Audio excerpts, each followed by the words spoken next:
Greetings all! This is the promised continuation of the discussion that we had last meeting entitled The Self in Various Philosophical Perspectives. Now, before we continue class, let's have a recap of last meeting's discussion. Last meeting we talked about three important philosophers. The first one is Socrates. Socrates proposed the idea of dualism, the view which tells that everything in this world is dual in nature, including the self. Now, the self is composed of eternal soul and mortal body. The body is imperfect, changing, and in its own time, it dies. The soul, on the other hand, is perfect, unchanging, and can survive the death of the body. The second one, we have Plato, a student of Socrates. So he further expounded Socrates' idea of dualism and proposed the chariot analogy of the soul. It says that the soul has three parts: the rational part, the appetitive part, and the emotional part. The rational part class is our divine essence, which enables us to think rationally and deeply. It is our intelligent part. Now, the appetitive soul is responsible for our biological drives, such as our drives for hunger, for thirst, for sex, and so on. The last one is the emotional part. The emotional part is the passionate part of the soul, no? So it includes our emotions such as happiness, care, trust, determination, love, and so on. Last is Aristotle. Aristotle rejected dualism but proposed a similar view which he called hylomorphism. It says that the soul is composed of matter and form. Now, matter is the common stuff that makes up the universe. On the other hand, the form is the essence of a thing that makes it what it is. Now, they require each other in order to exist.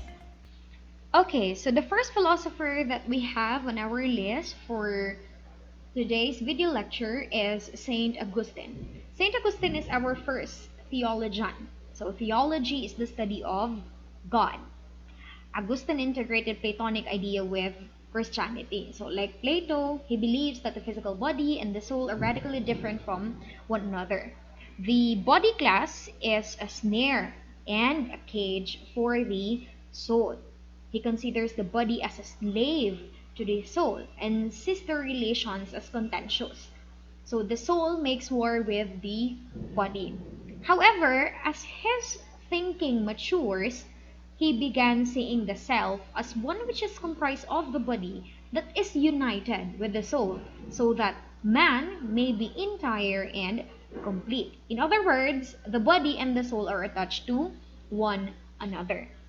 Moreover, Augustine believes that both the body and the soul are imperfect and changing. However, the soul is capable of reaching immortality through God. So this is where the Christian part occurs class.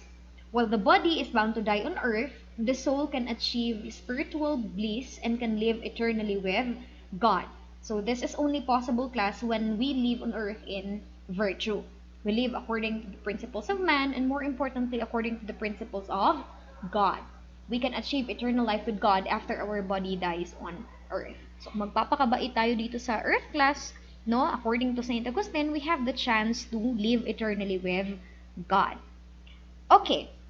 So now class, let's proceed with modern philosophy, no? So the first modern philosopher that we have is René Descartes. Is very famous, no, across many disciplines. Now, René Descartes' class is the one na nagsabi ng I think, therefore I am. So, bakit niya kaya ito nasabi? No? But before that, let's know that René Descartes is a rationalist.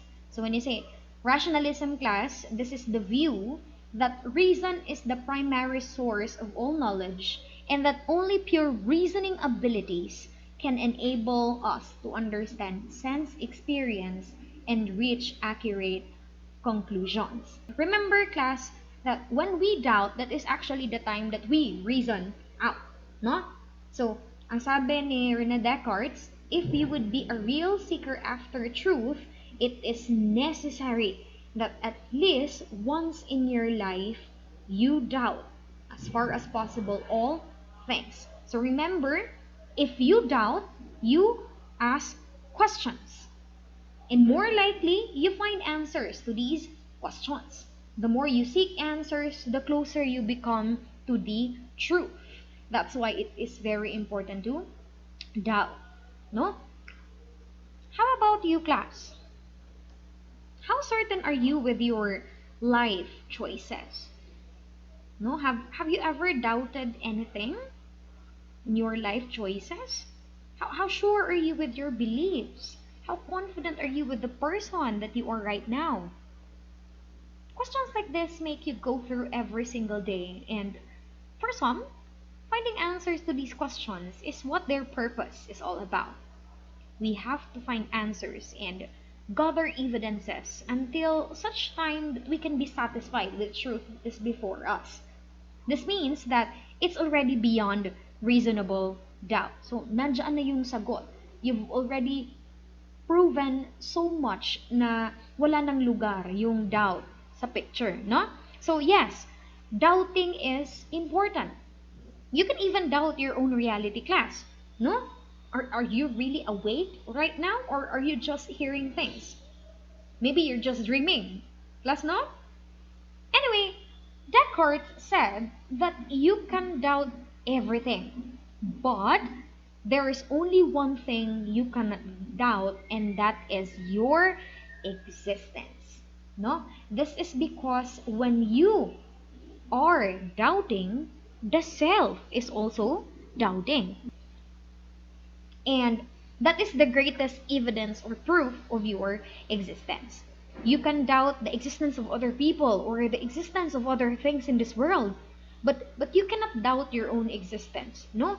You can doubt the existence of aliens, you can doubt the existence of God, for example. But again, you cannot doubt the existence of yourself.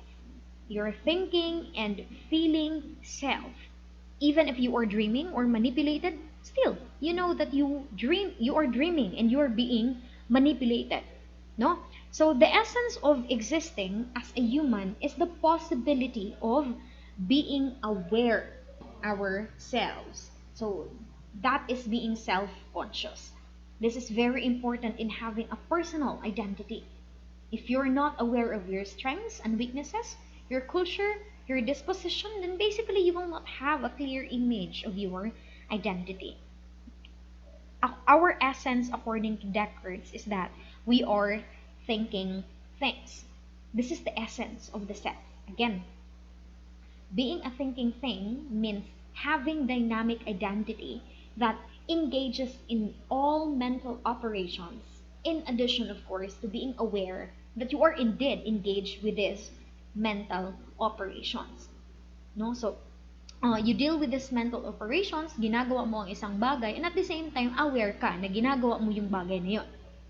Moreover, like Plato and Socrates, Descartes believes that the thinking self is radically different from the body. So, the soul can continue to exist even after the death of the body, seeking union with the divine or God. So, pati din pala sa Descartes class, naniniwala sa existence of God. According to him, the mind and the body has close and intimate relationship. The thinking affects the body, and events with the body affects the thinking. So they have this what you call again intimate relationship. Okay. So, yun na nga sinabi ni René Descartes, I think, therefore I am. No, if I am thinking and I am aware that I am thinking, therefore I exist. If René Descartes believes that it's the reason that is the primary source of all knowledge, our next philosopher says the other way around. It's none other than John Locke. John Locke, class, is an empiricist, and empiricism is the view that sense experience is the primary source of all knowledge, and that only a careful attention to sense experience can enable us to understand the world and achieve accurate conclusions. So take note of these highlighted words, class. Sense experience. When you say sense experience, these are the data that are received by our senses. Our sense of touch, sight, taste, smell, and hearing. And if we pay careful attention to these data, class, we can use them in order to arrive an accurate synthesis or conclusion. Now, Jean Locke is also famous for his tabula rasa. I know maybe some of you have heard of tabula rasa, alright? So according to John Locke, we are like blank slate or blank sheet of paper when we were born. But as we grow older and experience the world, this blank sheet of paper now contains writings. The writings on our paper represent everything that we experience. So how does John Locke view the self? According to Jean Locke, class, in order to identify the nature of the self, we have to understand what does it mean to be a person. How can we consider a species person? How about you, class? What is your definition of a person? Locke says that a person is a thinking, intelligent being who has the abilities to reason and reflect. A person is someone who considers himself to be the same thing in different times and different places. Say, a person who slept last night is the same with the one who's listening to me right now. The person that you were in high school is the same with the person that you are now. How is this possible? How are you able to recognize that the person you were before rather, is the same person that you are right now? Of course, it's because of your consciousness. This means that you are aware that you are thinking. You are aware of your thought processes. For example, consider what you are doing and thinking right now. You are aware that you are listening to me right now, correct? You are aware of the things that you are seeing on your screen, right? You can see the letters, you can see the colors, and you are aware that you can see them. Okay? When you're aware of what's going on, it means that you are conscious. Our consciousness is what makes possible our belief that we are the same identity in different times and different places. Again, you are aware that it's the same self despite different times and places because during that time when you experience the things you experience, you are conscious. Consciousness is a necessary part of having a coherent self identity. So whatever you see, hear, smell, taste, and feel, you know because you are conscious. Locke also emphasizes that the key to understanding the self is when you are conscious during the times of your experiences and you remember those times that you are conscious. We are able to have a coherent and consistent image of ourselves because we have memories of those times. No, we are able to have a coherent, consistent image of ourselves because, again, we have memories of the times when we are thinking, when we are feeling, or when we are experiencing things. It means to say na nare-remember mo yung mga times na conscious ka. No? So, it's different times and it's different places. But then again, you are sure that it's the same you.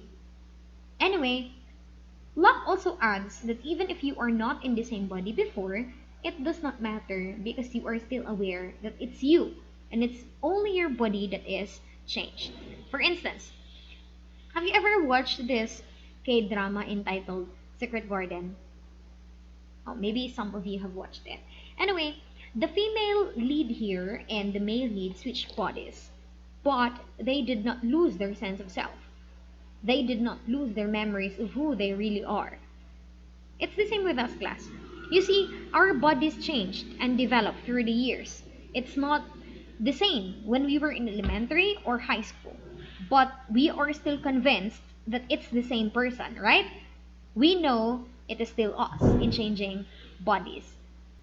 With that, Locke believes that self is consciousness. Alright, so I guess we have talked about a quite number of philosophers with their philosophies of the self, which have been discussed and debated for thousands of years.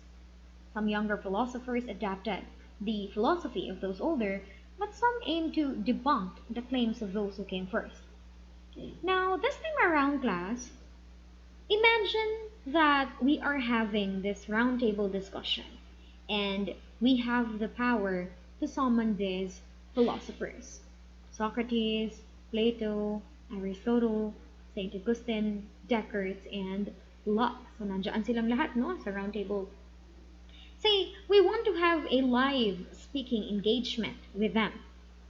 And then all of a sudden, one uninvited person makes his entrance and catch the attention of everyone by saying there is no self. How do you think would Socrates, Plato, Aristotle, St. Augustine, Descartes, and Locke would react? Magkakaroon siguro class ng World War III, no? So, what do you think might be this audacious person? Well, ito ay walang iba kundi si David Hume na nagsasabing there is no self. Before we proceed, class, let me tell you that Hume is not joking.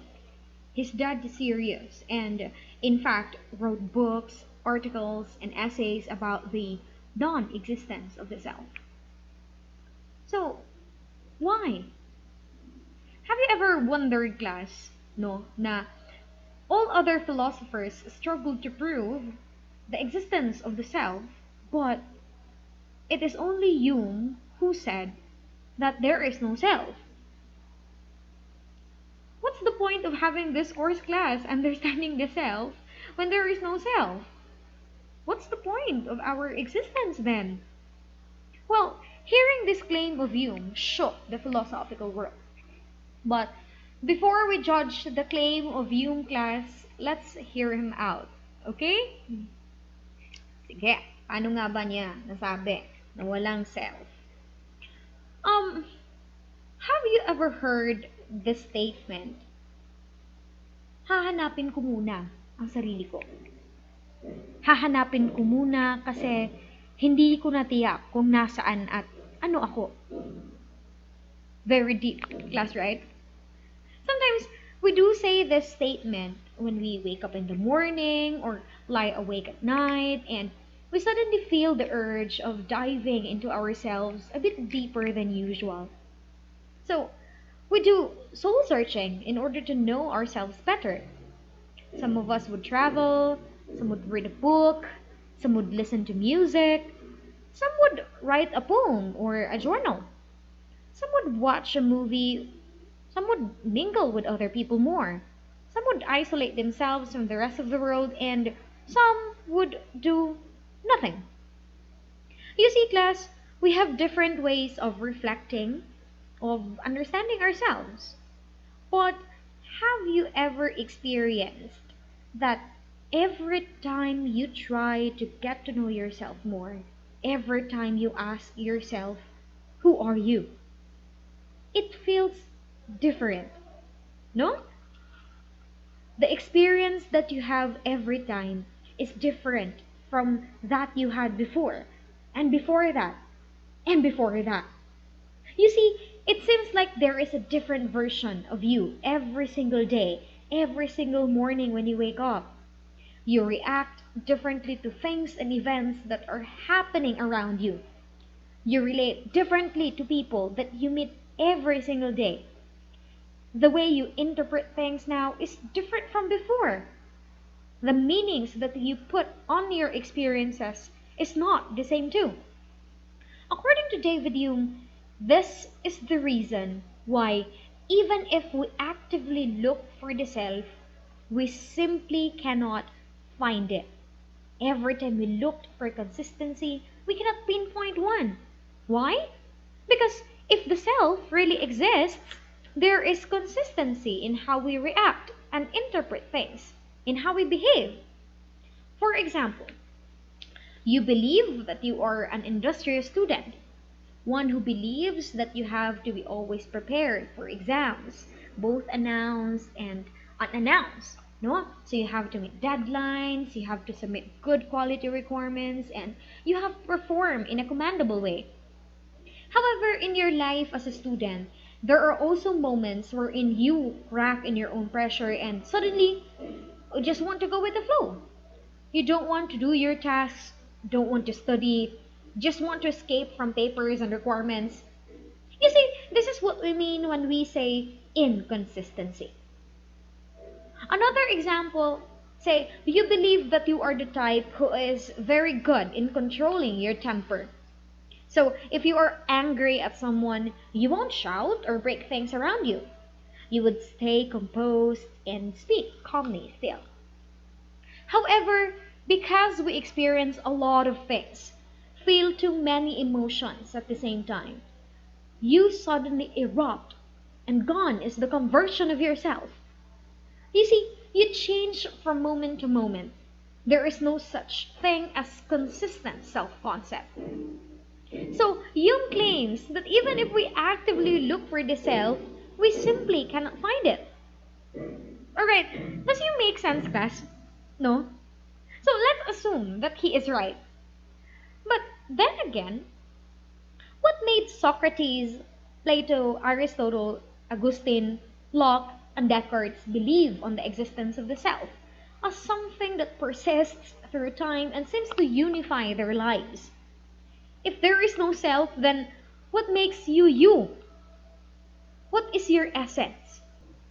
By the way, before we go further with how Hume perceives the self, let's try to understand this one first. Like Locke, Hume is an empiricist. He believes that sense experience is the primary source of all knowledge and that only careful attention to sense experience can enable us to understand the world and achieve accurate conclusions. So sense experience means information or data that we get from our senses. Sense of sight, sense of hearing, sense of smell, sense of taste, and sense of touch. Our senses, class, are our windows to the world. These make us capable of the knowledge of the world. And without sense experience of the world, how can you say that you exist? Losing one of your senses, say sense of sight, is difficult. Then how much more if you have no senses at all, right? So yeah, empiricism asserts that all knowledge, including knowledge of the self, is acquired through senses and that we can only have accurate conclusions about the world if we pay careful attention to our sense experiences. So yes, no, this is what exactly Hume did. He analyzed and he evaluated his own sense experience. He gave a description of his own sense experiences, but he ended up with a startling conclusion, which is even if we carefully examine our sense experiences, we cannot find the self. There is no existing self which lies on those sense experiences. So kung walang self, ano pala itong makikita natin? Alright? So yeah, according to Hume, there is no self, but there are two distinct entities in our sense experiences. And these are called impressions and ideas. Impressions, class, are the basic sensations of our experience, the elemental data of our minds: pain, pleasure, heat, cold, happiness, grief, fear, exhilaration, and so on. For example, the thing you're experiencing right now, you can see the presentation, the letters, their colors, their font styles, and font sizes. If you're sitting while watching, maybe you can feel the pain in your back and in your neck and your butt, probably because of sitting for quite a time now, or probably because of the long day that you've had. Or if you're lying on your bed, you can feel the warmth of your blanket and the softness of your bed sheet.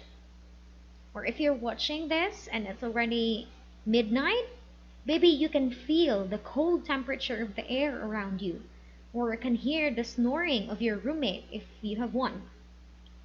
Because you are directly experiencing these things, they are clear. They are very vivid. They are lively because you are experiencing them as of the moment.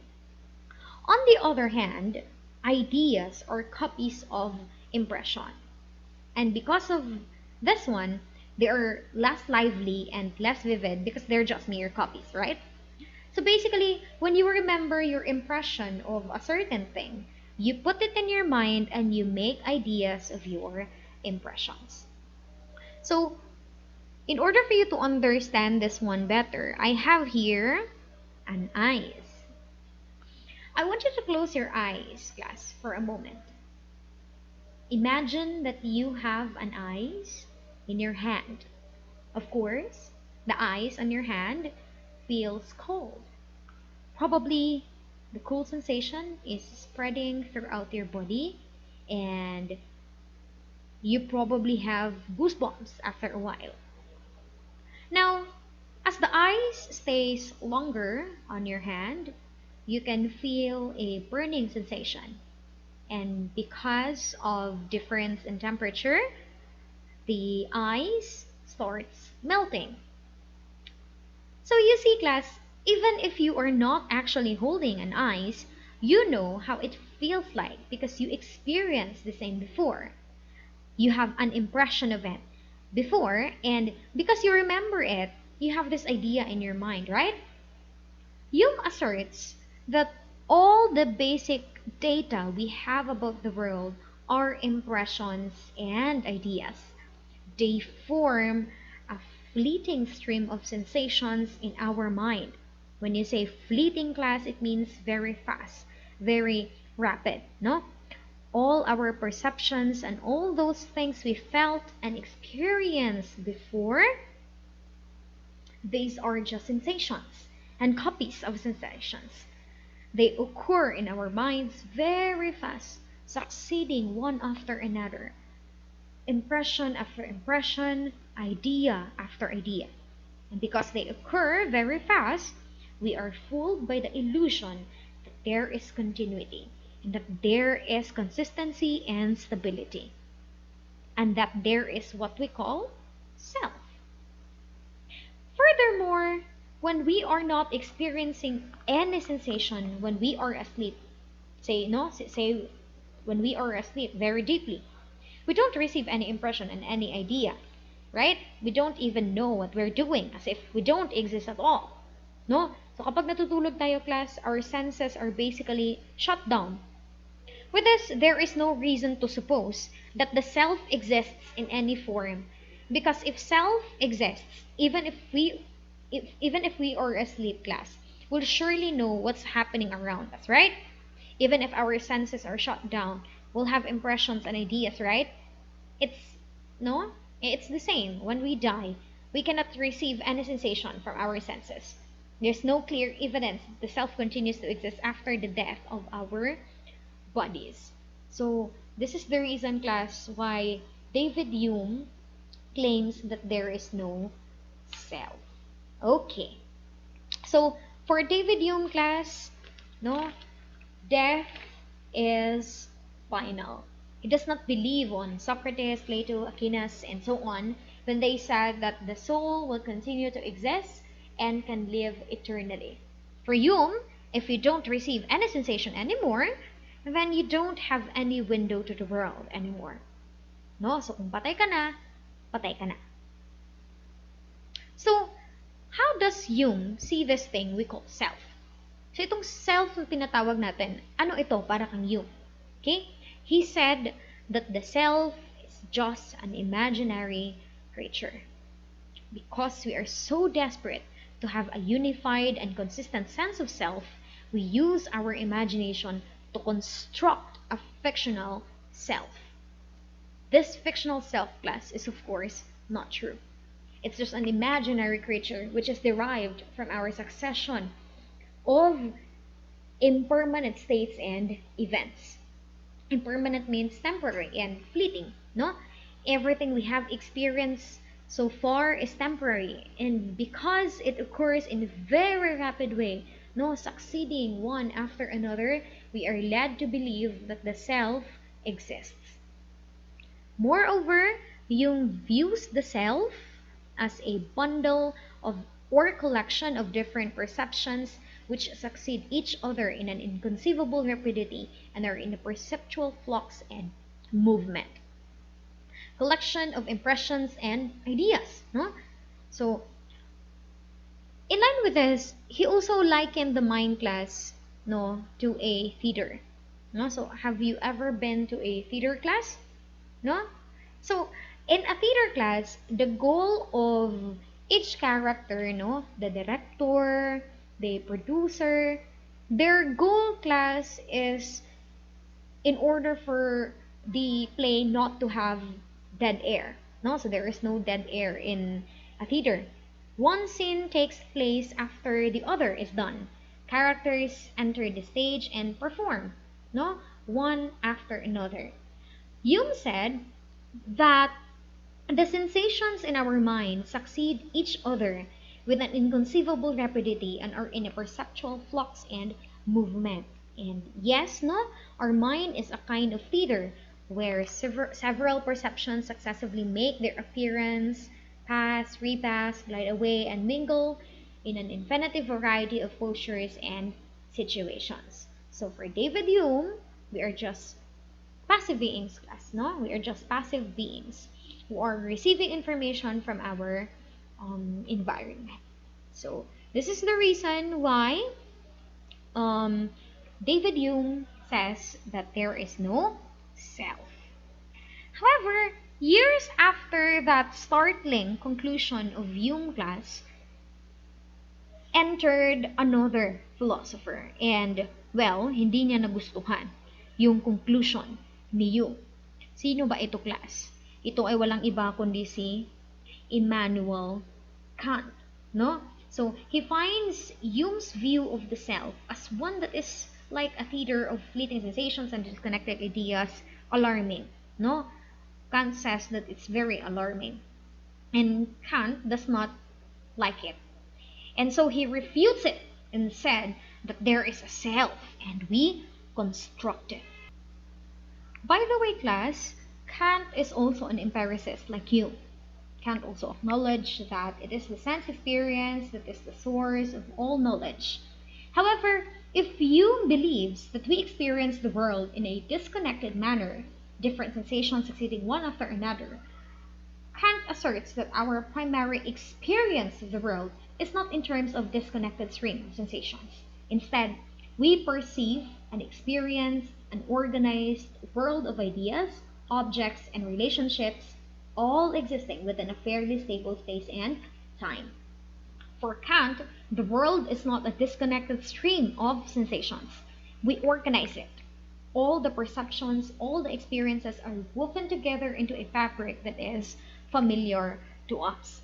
So we don't just passively receive information, class, just like what Hume said. Kant believes that we organize everything that is going on.